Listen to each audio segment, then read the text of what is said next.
उसमें है 3 संख्याओं का महत्तम समावर्तक ज्ञात करना। लास्ट ईयर हमने भी देखा था ये टॉपिक, तब हमारे सिलेबस में 2 संख्याओं का महत्तम समावर्तक और लघुत्तम समावर्तक था। अब हमें देखना है 3 संख्याओं का महत्तम समावर्तक भाग विधि से और गुणनखंड विधि से, दोनों से। तो महत्तम समावर्तक या हाईएस्ट कॉमन फैक्टर या जिसे हम ग्रेटेस्ट कॉमन डिवाइज़र भी कहते हैं। तो अपवर्तक पहले हम समझें।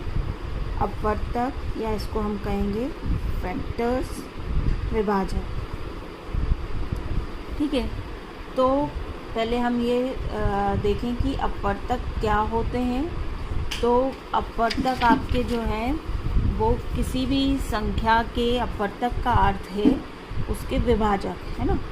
विभाजक का मीनिंग अर्थात जिन संख्याओं से कोई संख्या पूरी विभाजित हो जाती है वो उस संख्या के अपवर्तक कहलाते हैं। ठीक है, जैसे कि अब एग्ज़ाम्पल लें कि आपका है 12, तो 12 है वो आपका किन किन संख्याओं से विभाजित हो जाएगा। 1, 2, 3 से हो जाएगा, 4, 6 और 12। तो ये हमारे जो है वो 12 के अपवर्तक हो गए, फैक्टर्स हो गए या विभाजक हो गए, हम ये कह सकते हैं। 12 से इन सभी संख्याओं में पूरा जो है वो विभाजित हो जाएगा, पूरा भाग चला जाएगा। तो अब हमें महत्तम समावर्तक देखना है। मीन्स आपको 3 संख्या दी होगी और उनके आपको अपवर्तक लिखने हैं और फिर उनमें से जो है वो आपका जो कॉमन जो हाईएस्ट कॉमन जो फैक्टर होगा वो हमारा महत्तम समावर्तक कहलाएगा। तो अब अभी अपवर्तक हमने देखा, जैसे 12 के ये अपवर्तक हो गए। इन सब संख्याओं से 6 जो ये हैं इनसे 12 में पूर्णतः विभाजित हो जाएगी। 12 इन 6 संख्याओं से पूर्णतः। तो पहले तो हम ये देखें कि जैसे हमें क्वेश्चन पूछा जा सकता है कि आपके किसी भी संख्या के कितनी संख्याओं से भाग चला जाएगा या कितने इसके जो हैं वो फैक्टर्स होंगे। ठीक है, तो ये हम इजीली जो है वो बता सकते हैं। जैसे कि हम इसका एग्जांपल लें, 12 है तो आप 12 को क्या लिख सकते हो, आपका है इसके अगर हम फैक्टर करें तो अभाज्य गुणनखंड, तो 2 दूनी 4 या 12, है ना। तो इसको और मैं ऐसे लिख सकती हूँ 2 की घात 2 और 3।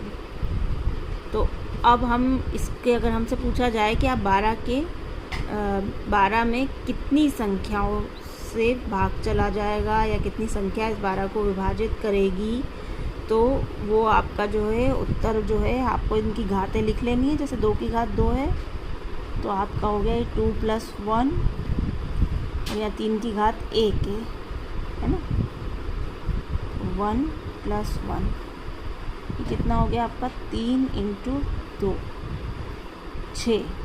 मतलब 12 को विभाजित करने वाली जो संख्याएं हैं वो 6 पॉसिबल संख्याएं हैं। तो आप ये देख रहे हो ये 6 हो गए आपके कि 6 जो हैं उनसे 12 में पूर्णतः विभाजित हो जाएगी, 12 से पूर्णतः विभाजित हो जाएगी। तो ऐसा क्वेश्चन जो है हमें कंपटीशन क्वेश्चन में पूछ लिया जाता है कि इसके पॉसिबल फैक्टर्स कितने हैं या कितनी संख्या इसको पूर्णतः विभाजित करेगी, कितनी संख्याओं से भाग चला जाएगा। तो हम इजीली इस ट्रिक से आंसर दे सकते हैं बिना टाइम वेस्ट किए हुए।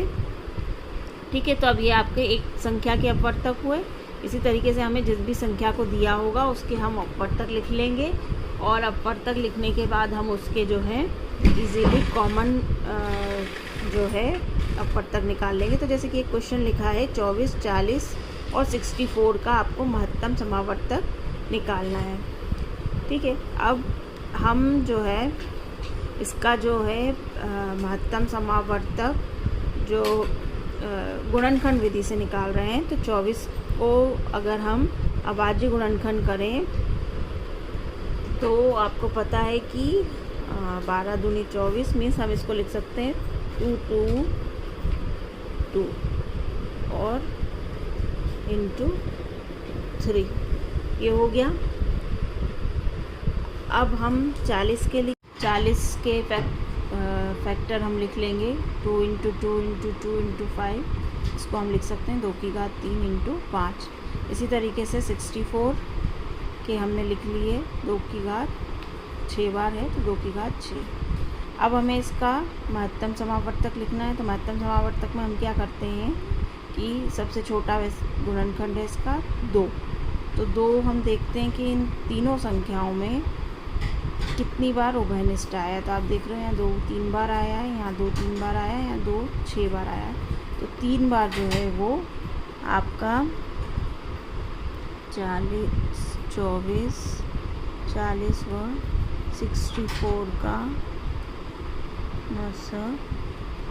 तो यहाँ पे आपका 2 3 बार जो है वो मैक्सिमम उभयनिष्ठ है, तो हम यहाँ लेंगे 2 की घात 3 और इंटू आपका जो है अब और दूसरे जो गुणनखंड है आप यहाँ 3 देख रहे हैं,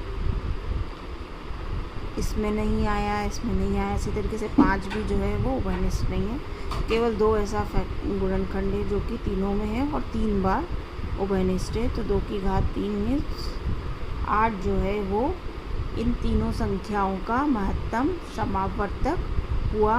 इसका मतलब है कि 8 जो है वो बड़ी से बड़ी संख्या है आपकी, जो कि इन तीनों संख्या को 24 को 40 को और 64 को पूर्णतः विभाजित करती है। तो ये हुआ हमारा मसप 24 40 और 64।